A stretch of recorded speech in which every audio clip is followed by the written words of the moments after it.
She was the only one who gave the gardener water. Then he revealed he was the Duke. The year was 1815. In the quiet English village of Ashford, a grand estate stood on a hill overlooking the countryside.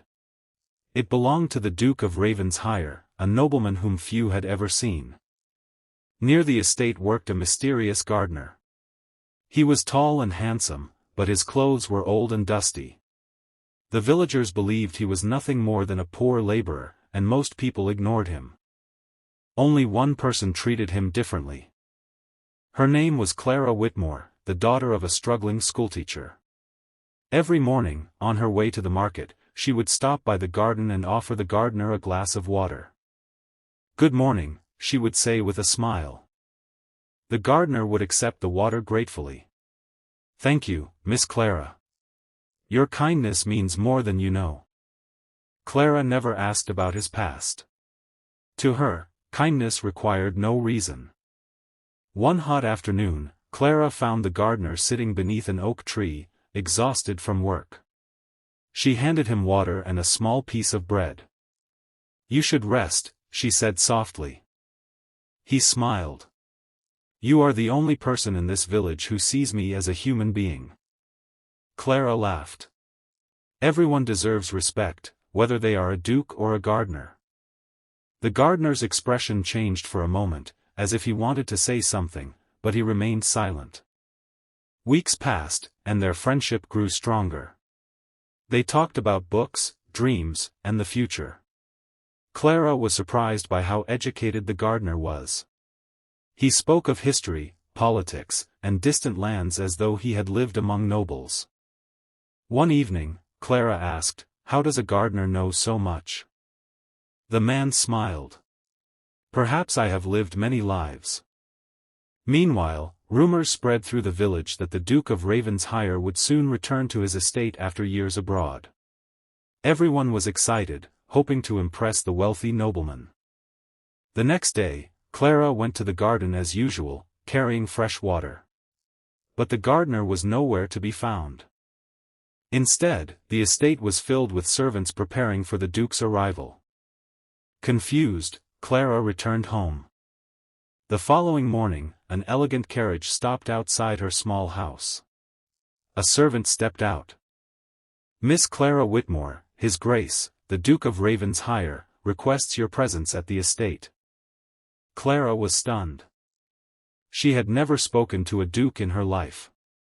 When she arrived at the mansion, the grand doors opened, and she entered a magnificent hall filled with chandeliers and noble guests. At the far end of the room stood a man dressed in a black coat adorned with silver embroidery. Clara froze. It was the gardener. He walked toward her and bowed. "Welcome, Miss Clara." She stared at him in disbelief. You're the Duke." He smiled gently. "My name is Edward Ashford, Duke of Ravensshire. After my father's death, I wished to know whether people respected kindness or only wealth. So I disguised myself as a gardener." Clara could barely speak. "All this time, you were testing everyone?" Edward nodded sadly.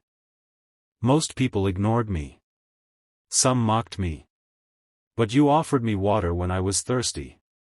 You showed kindness without expecting anything in return." Tears filled Clara's eyes. "I treated you that way because it was right." The Duke took her hand. "And that is why you are more noble than anyone in this room." The guests whispered among themselves. Some were embarrassed by how they had treated the gardener.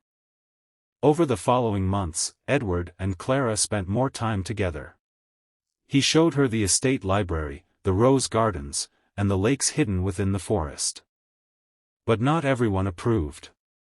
Lady Beatrice, the daughter of a wealthy lord, wanted to marry the Duke and considered Clara beneath her status. One evening, she confronted Clara. "You are nothing but a poor schoolteacher's daughter.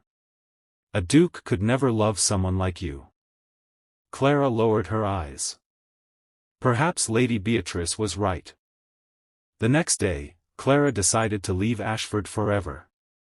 Before dawn, she packed her belongings and walked toward the village gate. Suddenly, a horse approached behind her. It was Edward. "Why are you leaving?" he asked. Clara looked away. "Because your world and mine are too different." Edward stepped down from his horse. "When I wore old clothes, you cared for me. Now that you know who I am, why should anything change?" "Because society will never accept me." Edward gently took her hand. "I do not care what society thinks. I care about the woman who gave water to a lonely gardener when everyone else turned away." Clara's eyes filled with tears. "Do you truly mean that?" Edward smiled. "More than anything." Months later, the entire village gathered in the chapel on the hill. Clara, dressed in white, walked down the aisle as Edward waited for her at the altar. The villagers who had once ignored the gardener now understood the lesson he had taught them: true nobility is measured not by titles or wealth, but by kindness. As the bells rang across Ashford, Edward whispered to Clara, "You loved me when I had nothing. That is why I will love you forever."